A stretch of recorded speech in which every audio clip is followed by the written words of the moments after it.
Fala, minha gente, seja muito bem-vindo ao CIEGcast, esse episódio incrível. A gente está aqui com uma empreendedora com uma história diferente, interessantíssima. Eu estou aqui com a Ariane Marta, da Brasket Contabilidade. Falei certo? Assim, tem gente que fala que é Bracetê, tem gente que fala que é Brasket.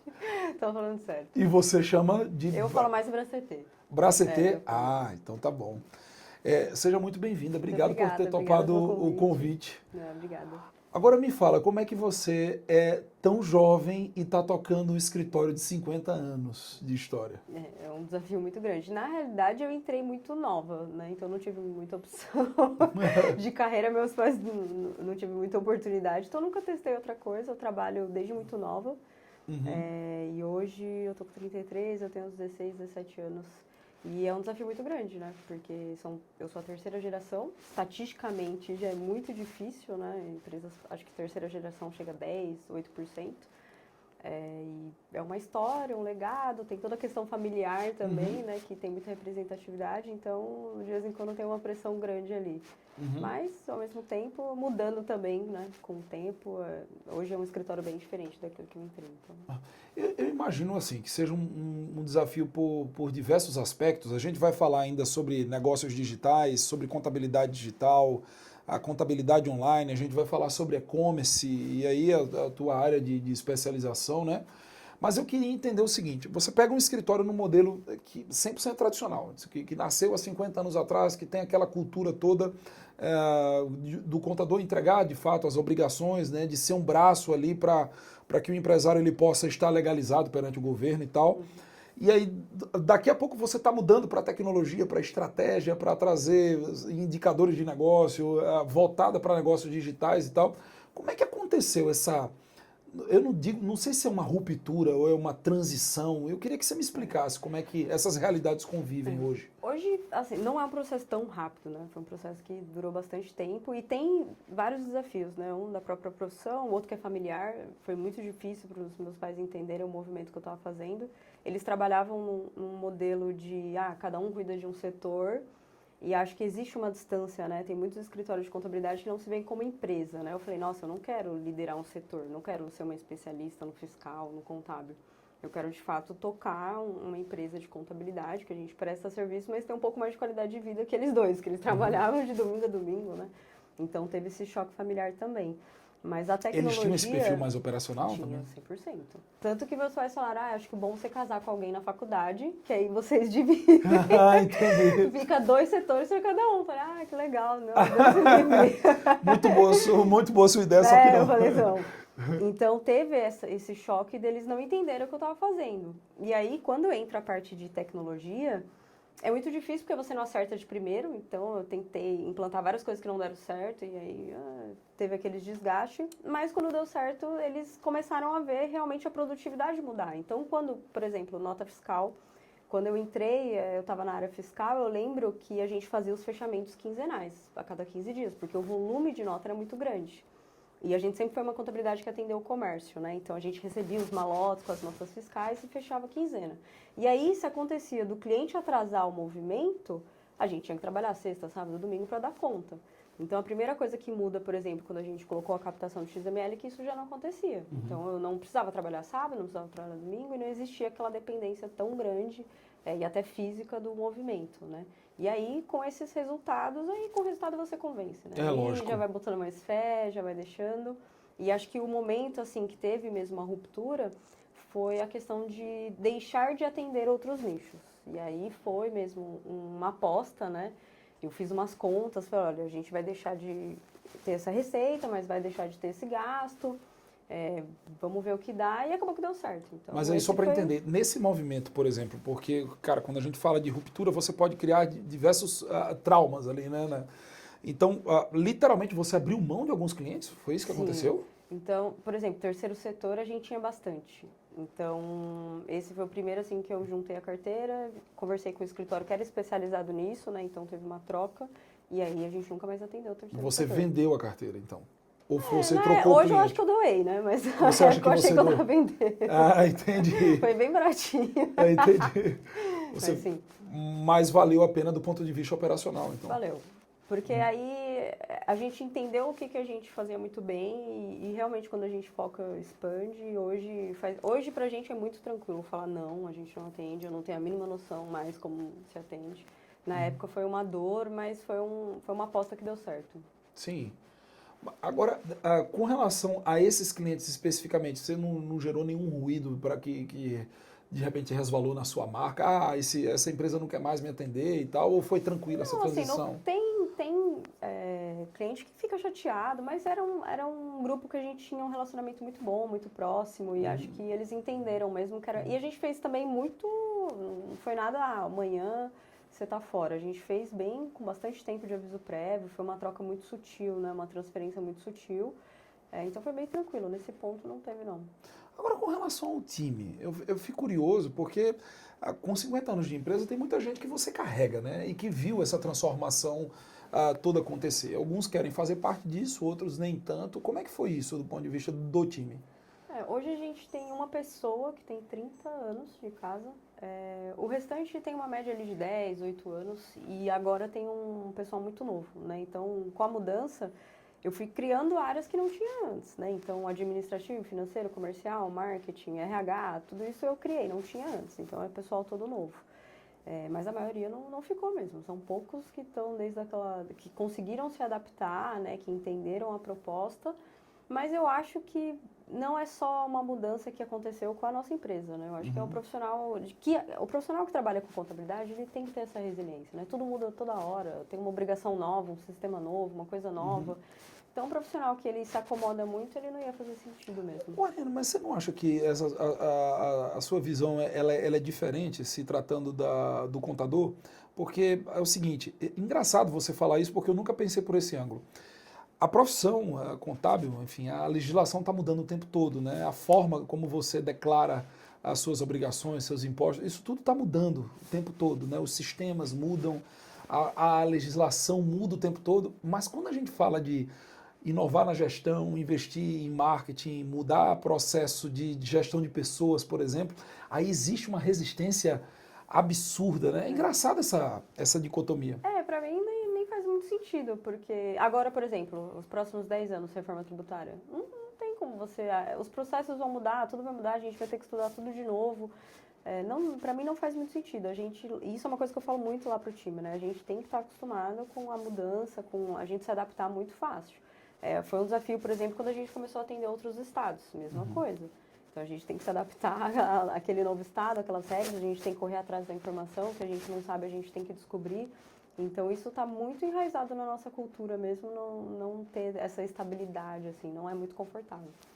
Entendi. Hoje o teu time, eu imagino que seja um time bem diferente do que era há algumas dezenas de anos atrás, né? Diferente. Hoje a gente está com 43 pessoas. Assim, tem bastante gente jovem, é um povo muito diverso, mas assim, todos partem dessa mesma cultura de ter muita iniciativa, ter muita vontade e já entra sabendo, né, como que é o ambiente, como que funcionam as coisas lá. Mas realmente é muito diferente. Quando você escolheu atender negócios online, enfim, você foi escolhido ou você que escolheu? Foi uma escolha que foi meio óbvia? Como é que isso aconteceu? Na realidade, eu procurei aquilo que a gente fazia muito bem. E na época a gente tinha assim uma grande parte da carteira de autopeças. E até hoje a gente tem um número bem relevante de peças automotivas. Só que na época era balcão.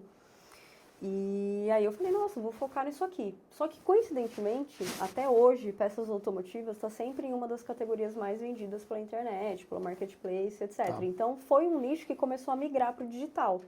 Então teve essa iniciativa do próprio cliente. Estou vendendo no marketplace, como que é? Como que é a nota? Como que é o CFAP? Até a gente descobrir, né, o RP, a parametrização e etc. E eu sou uma pessoa que eu sempre gostei do digital. E aí, o cliente que ele já vende online, tudo bem ele receber as coisas online. Para ele receber uma guia de imposto online, estava tudo ok. Ele vendia online. Folha online, tudo bem. Então, a gente viu muita sinergia. Pô, o cara que ele faz exatamente o que a gente já atende, porque ele vende autopeças, ele só trabalha de uma maneira digital. Então, a gente começou a focar nesses clientes que vendiam pela internet justamente pela sinergia do digital, dele já está acostumado. né? Quando meus pais chegaram a ter 6 motoqueiros. Eu entrei, acho que eu peguei 3, 4 motoqueiros. E aí a motoqueira última eu mandei na pandemia ir embora. Então a gente tinha motoqueiro até a pandemia. E aí quando foi na pandemia foi uma mudança muito grande, porque aí quem não vendia pela internet começou a vender e o mercado estava muito quente, assim, buscando alguém que seja especializado no digital. Então foi o período que a gente mais cresceu. Ah, é isso que eu ia te perguntar. Você acha que a pandemia foi uma aceleradora do negócio, assim, Na aquele realidade, momento ali? o Brasil foi o país que o e-commerce mais cresceu no mundo foi, durante a pandemia, foi o Brasil. Ah, não sabia. Foi. Foi? É. Então foi um acerto em cheio. Foi. Quase fiquei louca, Aham, mas foi mesmo. aham. Porque a gente não trabalhava remotamente, né? A gente era uma empresa 100% presencial. Então, administrar tudo isso foi muito insano, assim, mas foi. A aderência das tecnologias internas, por exemplo, por parte do time, né? Você usa eu imagino que você deve usar uma série de tecnologias lá para atender os seus clientes. Como é que você encara hoje a questão entre a tecnologia e a geração de valor para o teu cliente? O teu cliente ele percebe valor no fato de vocês serem também um escritório tecnológico? Eu acho que é um desafio muito grande que a gente tem, porque existem várias camadas que a gente tem que atingir, vários objetivos até chegar no cliente, né? Então, o Brasil ele é um dos países mais burocráticos do mundo. Quando a gente olha lá em horas, né, para atender o governo, a gente está entre uns que mais gasta no mundo, até BRICS, tudo. Então, a gente usa muita tecnologia para tentar atender isso, né? Porque a impressão do mercado é que a gente recebe do cliente, mas trabalha para o governo. Então, através da tecnologia, a gente tenta atender o governo o mais rápido possível para sobrar tempo para a gente atender o cliente. Então, o que a gente vê nos últimos anos é que tem uma evolução muito grande nesse sentido, né? Então, a gente conseguir atender, porque a nossa obrigação, né? A gente tem uma responsabilidade técnica, né? Não adianta nada a gente ser extremamente consultivo, mas o compliance está de qualquer Capenga. jeito. Então, o nosso objetivo primário é atender tudo isso muito bem, e através da tecnologia só, porque senão é humanamente impossível, o Brasil é extremamente complexo. E aí, depois, uma segunda camada, acho que hoje faz muito sentido com IA, né? Tudo isso a gente conseguir gerar mais valor para o cliente. Então, hoje eu não vejo nem só como, para agregar valor, eu acho que é parte fundamental da operação da empresa de contabilidade. Você fala a tecnologia em si. Sim. Mas aí, vamos lá, quando você fala em gerar valor, o que isso quer dizer na prática, por exemplo? O que é que vocês fazem hoje? Olha, no nosso nicho, por exemplo, um desafio muito grande é a parte tributária, né? Porque, geralmente, mesmo quando a pessoa é de outro estado, ele quer abrir um e-commerce em São Paulo, porque São Paulo é um país, né, dentro do Brasil, e aí ele vai ter um fornecedor de outro estado e vai vender a nível Brasil. Então, existe uma complexidade tributária muito grande, né? Então, aí a gente tem uma tecnologia para esse tipo de imposto. A gente tem toda a gestão de documentos fiscais, que é muito documento fiscal, né? Então, a gente fala CTE, XML, devolução. Por menor que seja o vendedor de marketplace, é uma volumetria muito grande. Então, a gente também ajuda o cliente nisso. Então, para o cliente, muitas vezes ele já vê o valor nisso mesmo. Eu já vou ter acesso a isso, não vou precisar ficar armazenando. Como que funciona isso? Quando você fala esse acesso, você está falando, ele usa CIEG lá, o teu cliente no caso. A gente incentiva que o cliente acesse e use, principalmente por conta da responsabilidade, se tiver alguma coisa que é desconhecida ali, né, ele tem. A parte de tag também e o compartilhamento de dados. Sim, a gente compartilha assim, incentiva que o cliente use muito. E... O que você está falando? Não, você estava falando justamente assim, a tecnologia... E a parte tributária, ela é um desafio muito grande. Então, assim, existem os níveis, né? É engraçado porque no e-commerce nem sempre vender é o maior desafio. Às vezes ele consegue faturar muito rápido, acertou a mão ali no algoritmo do Mercado Livre, do anúncio dele, e ele acaba vendendo muito rápido. Só que aí o tributário ele tem que acompanhar isso. E qual que é um desafio grande, por exemplo, no perfil que é vendedor de marketplace, né? Não é uma marca própria que está vendendo no e-commerce. É porque ele muda o produto dele toda hora. Agora ele está vendendo aquele bonequinho, daqui a pouco ele está vendendo o caderno que pinta, daqui a pouco é árvore de Natal, daqui a pouco é material escolar. E você manter a tributação disso tudo certa, né? Mesmo no Simples Nacional, tem a questão do PiscoFins monofásico e ICMS-ST, a gente trabalha muito em cima do banco de dados do cliente, toda hora verificando se aqueles produtos, teve mudança, não tem segregação do Simples. Então, mesmo no início de uma empresa, a contabilidade especializada, ela ajuda nisso, né? Na economia de impostos. E aí depois, é um lucro real, estados que têm regime especial para e-commerce, aí é um outro tipo de trabalho mais estratégico, assim, de planejamento tributário. Como é que você montou a sua estrutura para poder dar vazão a essas demandas que são praticamente diárias ali? Foi muito, é muito estressante, porque a gente não era muito comum a quantidade de clientes novos também chegando, então eu lembro que teve um ano que eu falei, nossa, eu consegui um cliente novo por mês, que bacana, eram 2 clientes novos no ano, e hoje a gente recebe isso num mês ou às vezes em 15 dias. Você está falando que de 12 clientes, você fala? Sim, hoje, ano passado a gente bateu 240 clientes novos. Fantástico, viu? Muito bom. Obrigada, mas é um desafio muito grande. Então a gente está sempre reformulando os processos, mas essa parte específica de tributação não tem outro caminho sem ter processos e ferramenta. Então a gente treina muito a área, né, que faz esse processamento para eles seguirem os processos de verificação, relatórios, atualização ali das tabelas, mas sem tecnologia por trás é humanamente impossível. O Brasil muda tudo toda hora. Entendi. Quando você fala, por exemplo, num crescimento desse, que para uma empresa de contabilidade é um crescimento muito importante, né?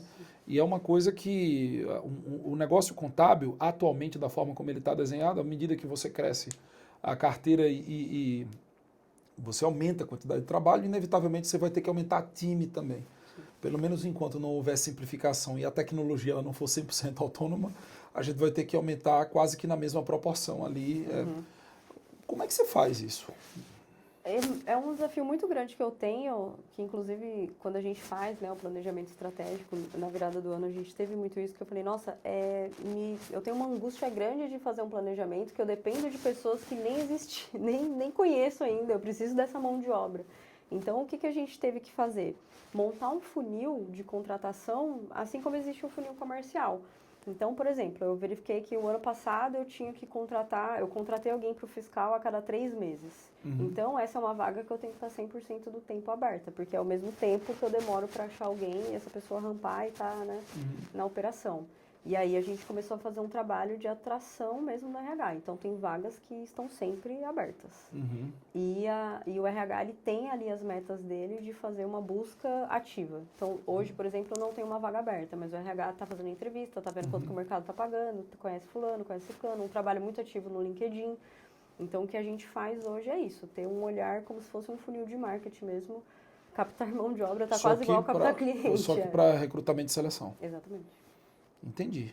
Agora, imagina só o desafio, porque por si só, contratar no mercado da contabilidade hoje já é um desafio, você ter bons analistas, gente com experiência e tal, é difícil você achar, e ainda mais também que tenha um fit cultural com o escritório que tem inovação e tecnologia no DNA, né? E seja uma empresa bem diferente, né? Que tenha características tão diferentes que é o caso da sua, que tem muita tradição, mas tem inovação junto também. Como funciona esse processo na prática ali? Como é que você faz para escolher as melhores pessoas para trabalhar com você? Tem uma parte do processo que ele é terceirizado, tem uma parte do processo que ele é interno. A gente fez todo um trabalho, né, de definição de cultura, então isso foi uma coisa que a gente fez no último ano, que foi super importante. E sempre tem uma entrevista comigo e eu sempre jogo a realidade. Então, assim, é um ambiente muito estressante. Hoje o cliente ele tem uma régua muito alta, né, então o cliente ele está muito exigente, né? Um Uber demorar 3 minutos é um absurdo. Então, para ele, uma guia também não sair em 1 minuto é meio absurdo. Então, o cliente hoje ele quer tudo muito rápido.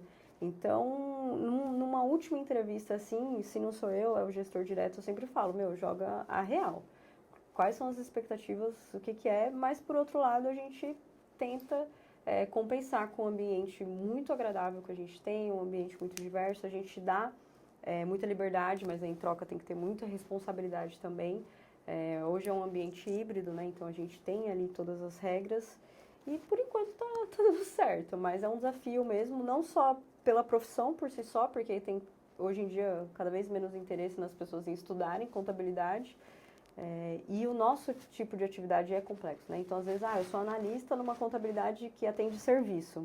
Então, você chegou aqui no comércio, cara, você não sabe nada, a gente vai ter que ensinar tudo do básico. Então, a gente tem uma série de desafios, além disso, de ter essa cultura de crescimento. Mas, por outro lado, eu vejo que a gente tem uma geração que quer crescer, né? Uhum. Então, a gente vê ali, eu quero feedback, eu quero PDI, como que eu faço para ser promovido? Então, eu vejo que, se eu não crescer, eu vou perder alguns profissionais. Uhum. Então, sempre existe, né, o bônus e o ônus daquilo. Tem uma turma aí que eu acho que até de forma irresponsável fala assim, não, vende de qualquer jeito, organiza depois, entrega depois. Uhum. Você não me parece esse tipo de empreendedora, né? Não. Quando você fala de planejamento estratégico, você está falando diretamente de crescimento, aquisição de clientes e, consequentemente, também a possibilidade de entrega para que isso caminhe numa mesma cadência. Uhum. E, é lógico, isso é responsabilidade com a marca, né? Com a tradição também. Como é que se pensa isso? Por exemplo, esse movimento, chega um colega e diz assim, não, cresce aí e organiza depois, quase que irresponsavelmente, como se não desse para fazer as duas coisas ao mesmo tempo. Isso foi uma coisa que a gente sofreu muito, porque na pandemia a gente teve esse crescimento mesmo sem querer, né? Uhum. E isso foi uma coisa que eu tive que rever, inclusive, no ano passado. Por exemplo, precificação, qual o perfil de cliente que a gente ia atender, porque não é porque a gente é nichado que qualquer e-commerce vai chegar lá, né? Qual que é o perfil do cliente ideal mesmo que a gente quer, qual que é o mínimo que ele já tem que faturar. Então, a gente redesenhou tudo isso, porque existe uma responsabilidade muito grande naquilo que a gente faz. Não é uma atividade comercial que você coloca para dentro. Eu acho que eu como meu CRC, correlacionado com aquele CNPJ, eu acho que as pessoas não têm dimensão do que é. Não, acho que nunca foi chamado para uma delegacia para depor, não sabe o que significa isso, né? A cumplicidade que a gente tem no negócio do cliente. E eu não tenho pretensão nenhuma. Acho que eu já tive um período de ter brisa de placa, de ganhar X mil clientes por ano, mas hoje o meu objetivo mesmo é ter uma empresa eficiente e que dê lucro. Uhum. Então, esse ano, por exemplo, de 2025, a gente está muito focado em eficiência. Então, eu não faço mais questão de ficar batendo... Meu objetivo não é ficar batendo meta de número de clientes fechados. Não, eu acho que não tem como. A conta não fecha em algum momento. Não tem como. Isso aí não faz sentido. É uma atividade de muito risco, muita responsabilidade, é uma atividade muito difícil, que é difícil de contratar pessoas. Então, não tem simplesmente como botar para dentro e depois ver, porque depois uma hora vai chegar e o risco é muito grave. Mas você continua crescendo? Sim, mas de maneira bem mais controlada, né? Uhum. Bem mais controlada. Você não coloca, por exemplo, esse ano você vai colocar 240 clientes de novo para dentro ou vai colocar mais? Não. Ou menos? Se eu colocar a mesma quantidade tá bom, mas mais eu não quero colocar. Entendi. Justamente por essa questão toda de acompanhar. Eu concordo contigo. E eu acho que dá para você se planejar e se organizar para que você, à medida que você cresce também em número de clientes, né, e no volume de trabalho, você consiga também fazer com que o teu time, tua mão de obra, tuas tecnologias acompanhem aquilo ali, né? Uhum. Eu acho que o que muda da Ariane da pandemia, talvez, para essa de agora, é o conhecimento que você adquiriu nesse período. Você acha que tem a ver isso também? Porque, assim, é lógico que ninguém planeja instaurar o caos no negócio, né? Uhum. O caos ele não é planejado, ele simplesmente acontece e acontece muitas vezes por falta de conhecimento. Não, sim, total. Não só isso também, mas eu acho que depende muito do momento de vida que você tá, né? Então, eu acho assim, para um escritório que de repente tem uma sociedade mais robusta, tem ali 2, 3 para dividir, até vai fazer sentido por mais tempo. Mas para mim, inclusive pessoalmente, foi um desgaste muito grande. E aprender a lidar com coisas que antes eu não tinha, né? Eu não tinha um cliente reclamando, eu não tinha cliente... Do mesmo jeito que eu não tinha o volume entrando, eu não tinha volume saindo, né? Então, você se acostumar com esse tipo de coisa também é extremamente doloroso. E vai o nível de estresse também, assim, o que eu vivi até o ano passado de trabalho, de horas de trabalho por semana, de estresse, etc., eu não tenho condição de ficar vivendo por mais tempo. Então, hoje eu não tenho sócios que me ajudam nessa parte de gestão, na parte estratégica, só tenho sócios operacionais, né? Então, isso foi até uma decisão até particular de dar uma segurada nesse sentido. Uhum. Mas acho que existe um caminho saudável, porque também não dá para deixar de crescer, né? Óbvio que todo mundo quer crescer, mas hoje eu me preocupo muito mais com eficiência e dar lucro no final do dia. Chegar no final do mês e, de fato, estar olhando ali e ter um resultado positivo. E, de repente, é a missão para você desse ano, né? Daqui a pouco você pode ter uma outra ambição no ano que vem e tá tudo bem, né? A empresa ela não vai acabar agora, ela tem uma história pela frente, né? Exatamente. E a gente tem que ter um cuidado muito grande com o ego, né? Acho que às vezes a gente fica olhando algumas coisas, número de funcionários, número de clientes, quantos clientes você colocou para dentro. mas fazer um processo quase terapêutico mesmo de é isso mesmo que você quer ou você só está se comparando, né, com a pessoa. Acho que a internet ela acaba trazendo muito isso. Mas eu não vejo como separado o propósito de vida ali de quem está gerindo o negócio também, se está no momento dele ou não. Assim, ano que vem pode ser que mude um pouco e eu acho que é bacana esse equilíbrio, eficiência, lucratividade, depois acelera um pouco mais. Acho que o mercado está Os ciclos, caminhando né? para isso, O que você faz para poder engajar o teu time nesses ciclos? Olha, hoje, por exemplo, a gente estipula, que é um ano, né, que a gente está olhando muito mais para processos, que a gente está olhando muito mais para redução de erro, né, de alinhamento de coisas, e a gente está focando bastante em iniciar, né, uma série de estudos ali para reforma, é o que a gente faz, dividir esses resultados com eles, né, então a gente cria indicadores direcionados para isso, e também pode atribuir até alguma coisa, né, com promoção, com remuneração e etc., mas é importante você dividir isso com o time, compartilhar mesmo o que está acontecendo e para onde a empresa está indo. Você fala trazer clareza para o ambiente. Entendi. Você tem rituais que você estabelece para isso ou você faz de forma mais orgânica? Como é que funciona? Quando a gente fez, né, todo o trabalho de cultura, etc., a gente acabou estabelecendo todos os rituais, né? Então, entre os setores, que hoje eu não tenho uma parte administrativa ainda que responde para mim, e também do geral, né, que aí sou eu com todo mundo. Então, hoje, por ser uma empresa híbrida, os meus rituais são todos online, né, e todos eles já são pré-estabelecidos certinho, e eu tenho uma comunicação muito aberta com o time também. Eles também sempre têm um canal muito direto, com o próprio RH também, com o gestor. Então, a gente trabalha muito a comunicação, mas a gente sempre deixa muito claro. O que a gente precisa, o que está indo, o que está acontecendo. Quando a empresa vai crescendo, às vezes você tem um problema em um setor, o outro nem está sabendo, então a gente gosta de trazer e apresentar o cliente como um único para todo mundo. Né? E compartilhar os problemas também. E deixar todo mundo na mesma página. Exatamente. E não necessariamente o que é problema do outro é só do outro. Exatamente. Eu posso contribuir também com a solução e tal. Poucos escritórios têm um departamento de RH, eu não sei se você sabe disso. Qual a diferença que um departamento desse trouxe para o teu negócio? Você que começou, né, com RH na sua empresa. Sim, eu fazia, né, antes toda a parte de recrutamento e seleção, a parte de benefícios, etc. Tinha um pouco que era terceirizado, até que eu decidi contratar uma pessoa. E aí a gente vai fazer RH de verdade, né, não é só benefícios e recrutamento e seleção. Então é muito diferente você ter uma pessoa que olha para isso. E para mim funciona muito também porque é uma pessoa que eu divido as coisas. Então antes eu não compartilhava com ninguém, eu não tinha ninguém para falar. Então hoje eu tenho, né, uma pessoa que está ali olhando e que vê coisas que eu não estou vendo. E a gente tem que buscar mediar ali, né? Nem tudo é pesar para a empresa, nem tudo também não dá para ser do jeito que eles querem. Então é bem uma mediadora ali e funciona muito bem. Hoje não teria como ficar sem, né? Fez muita diferença para a gente como empresa, né? Faz muita diferença. É um desafio porque também foge muito da minha área, né? Foi um grande desafio iniciar o RH, porque não é minha formação, né? Entendi. Não deu certo. E também tem a questão do incômodo, né? Porque tem coisas que às vezes é chato, né? Da gente mexer.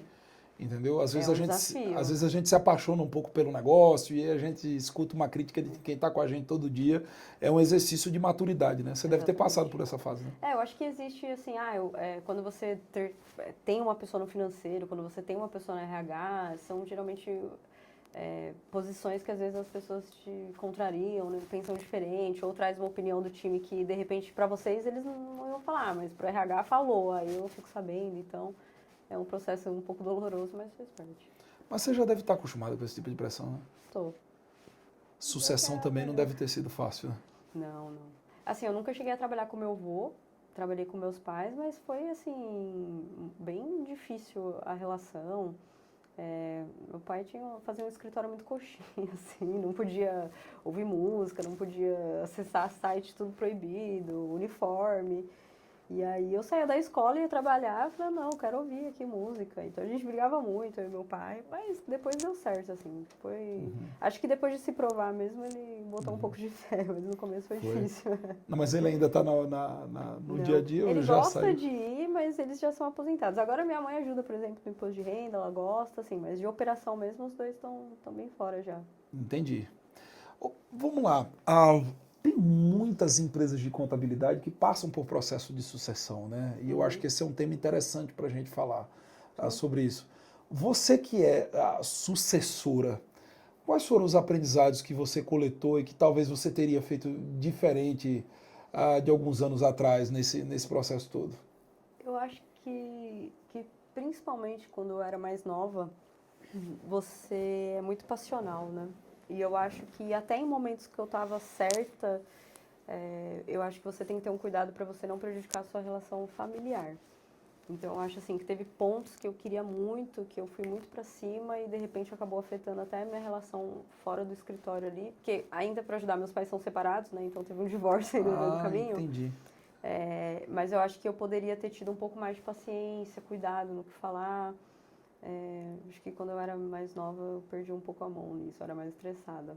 Uhum. E hoje eu consigo entender que eles tinham uma visão muito diferente, realmente não acompanhava, era outro olhar, e era o jeito que eles vinham fazendo e estava dando certo, né? Eles me criaram assim, criaram meu irmão, então eu teria tido um pouco mais de cuidado nesses tratos. Acho que o ego também, teve momentos que eu tentei coisas que não deram certo, né? Então, pô, não tentei, vamos pro próximo, né? Então, acho que procurar mais dividir, compartilhar e ser um time do que um ficar desafiando o outro. Isso foi um erro que eu cometi, assim, era meio que eu e minha mãe, eu comprava minha mãe, ela me ajudava a conhecer meu pai, então acho que eu teria feito um pouco mais diferente nesse sentido. Quando você começou a tentar algumas coisas que deram errado nesse processo todo? Porque assim, quando a gente está iniciando, né, a gente tenta muito se provar o tempo todo. Eu passei um pouco essa jornada aí também, né? Você está tentando toda hora se provar, porque você está descobrindo. Então, e a nossa vida empreendedora, né, é tentativa e erro, entendeu? E muitas coisas que a gente faz, por mais que a gente esteja embasado, né, que a gente tenha dados e tenha benchmarks importantes e tal, no final das contas, somente a execução em si é que vai validar se aquilo ali que a gente está fazendo Exato.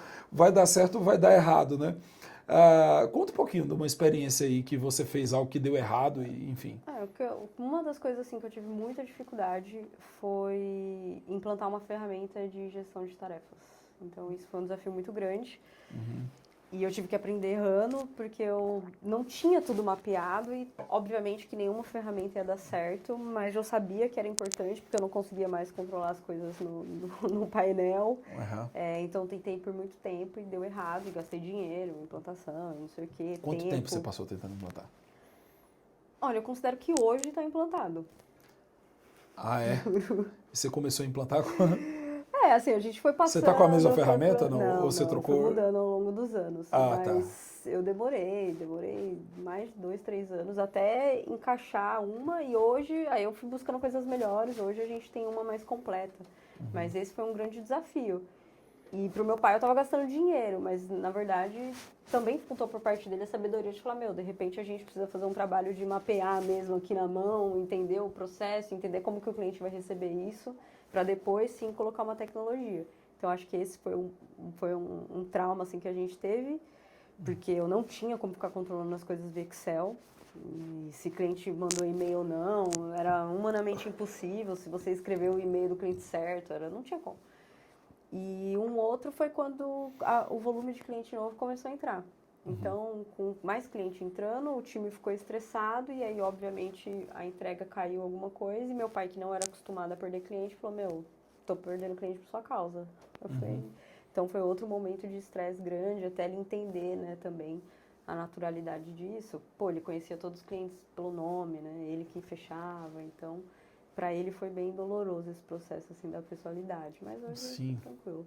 E até entender que a única constante em processo de inovação é o erro, né? Exatamente. A única constante da inovação é o erro. Mas, assim, no que você acertou? Então, a gente já falou de você errou e no que você acertou? Quais foram os acertos? Hoje, assim, eu tenho mais maturidade, então eu deixei muito de ir na onda, assim, né? Eu vejo que tem umas novidades que aparecem, todo mundo contrata e depois não dá certo. Então, eu olho muito para a nossa empresa, eu falo, a nossa empresa não é igual às outras, então eu tenho que olhar os processos, o que faz sentido para o meu cliente, o que não faz, etc. Eu acho que eu acertei muito na troca de RP contábil que eu tive que fazer. Meus pais usavam um, eu tive que usar outro. E a parte de nota fiscal, né? Acho que mesmo sem saber, mas eu imaginava que ia ter uma volumetria grande, mas eu não imaginava que era tanto, né? Então, isso é muito importante para a gente hoje, essa quantidade, tudo que a gente recebe, dividir isso com o cliente, essa captura para a gente é essencial, né? Para a gente conseguir os fechamentos. E tudo que é referente à tributação, assim, a gente tem bons parceiros também na parte de cálculos, de conferência, etc. Então, isso foram coisas assim que a gente conseguiu acertar bem. O que você quer fazer da sua vida? Você está com 33 anos, tem muita coisa ainda pela frente, você tem um negócio, uma empreendedora visionária que tem seus sonhos e tal. E aí? O que você quer da vida? O que você quer da sua empresa? Eu tô querendo me aposentar. Ah, já? Não. Eu acho que dá para dar uma esticada. Eu acho que a Braceta ainda tem mais um pouco para crescer, para queimar. Tem coisa que eu acho que tem que ajustar, que dá para fazer melhor. Talvez nunca fique redondo a empresa, mas eu sei que tem muita coisa para melhorar. Eu acho que esse desafio da reforma, ele talvez, né, seja o último grande desafio assim, da história, porque meus pais passaram por inflação, por confisco, com apagão e etc. Eu falei, fiquei com a reforma. Eu falei, fiquei com a reforma. Então, acho que vai ser assim, um próximo grande desafio, porque a gente é especializado no comércio, né? Então, é bem complexo, né? A nossa carteira hoje ela é dividida em Simples Nacional e Lucro Real. Então, é bem complexo mesmo pra gente. Então, é um desafio que eu estou olhando, assim, com muita vontade de ir para cima. Mas o mercado contábil, ele vem tendo algumas mudanças, fusões, corporações, compras, vendas. Mas esse ritmo de crescimento, assim, eu não pretendo ficar por muito mais tempo, não. Depois eu vou querer me estabilizar, ou quem sabe vender, etc. Mas ainda tem muita coisa para queimar. O que você acha desse momento de compra? E daqui a pouco está em escritório com 3, 4, 5 mil clientes e tal. Enfim, para quem conhece o dia a dia, sabe o quanto que é desafiador, né? Como é que você encara tudo isso? Eu acho que é um movimento interessante, porque pelo menos alguém está vendo valor, virou de fato, né, uma coisa interessante para investidores, etc. Eu acho que o mercado está olhando para as contabilidades assim. Para mim, até a gente já recebeu propostas, né? Para mim ainda não fez sentido. E eu acho que eu tenho um diferencial muito grande, que é a especialização, né? Então, eu vejo que o maior valor da Braceta é esse, né? A gente está pronto, se você quiser começar a trabalhar com e-commerce, é muito mais fácil do que você começar do zero. Então, acho que tem uma diferenciação muito grande, mas eu acho que é um processo muito complexo. Você tem que ter uma sinergia muito grande, cultura, alinhamento, porque é como a gente falou, colocar cliente para dentro, vender, às vezes nem é o mais difícil. Imagina, né, fazer toda essa absorção de pessoas, de processos, de prazos, tudo num momento só. Eu nem consigo imaginar, assim, na prática. Eu acho que imagino que seja uma coisa bem demorada, né, que acaba machucando bastante, né, o cliente, quem participa, os funcionários, né, uma mudança muito grande. Então, pra gente, pelo menos até hoje, nenhuma fez sentido. Mas eu acho que, por um lado, é positivo. Eu acho que estão olhando para o mercado de contabilidade, dando valor para isso, né? Perfeito. Ariane, a gente já está se aproximando aí do fim. Eu queria que você deixasse uma mensagem aí para quem está nos assistindo. Tem muita gente jovem, tem gente que já está nessa há algum tempo, tem gente que está começando agora. E aí, o que você pode compartilhar com a nossa turma? Eu acho que é muito importante. A gente tem gostado do que faz, né? Então, eu acho que tem muitos desafios. Eu acho que tem que estar muito acostumado com ir buscar informação, com ir atrás. Não é uma profissão, nossa, que você vai ficar estabilizado e só vou ficar. Às vezes eu falo, eu queria ficar no quarto quietinha, só fazendo isso aqui. Não tem como, é toda hora alguém me chamando, é toda hora uma novidade. E tudo sobra para o contador mesmo, não tem jeito. Consignado ali, DG ali, toda hora. A gente né, um ponto de referência para o empresário, mas é olhar isso pelo lado positivo, né? Então, uma profissão que está em alta, que o empresário precisa, ele reclamando ou não, para a gente que ele liga, e buscar, assim, como uma classe, toda a valorização, que isso, acho que é o mais importante, a gente estar unido como classe e faz parte, mas é isso, tá inconformado mesmo e não achar que vai ser estável, porque não vai ser mesmo, isso é Brasil aqui, é loucura. É isso aí. Valeu, obrigado, viu, por ter topado o convite, obrigado pelo papo, adorei, foi muito bom. Gente, obrigado por ter nos acompanhado até agora. E se esse conteúdo fez sentido para você, compartilha com alguém, compartilha com um colega, principalmente aquele ali que está com dificuldade na sucessão, que tem família no negócio, está tentando inovar e está cheio de desafios aí. Eu acho que com certeza vai enriquecer e vai ajudar muita gente. Obrigado por ter ficado até aqui, a gente se vê na próxima. Até mais.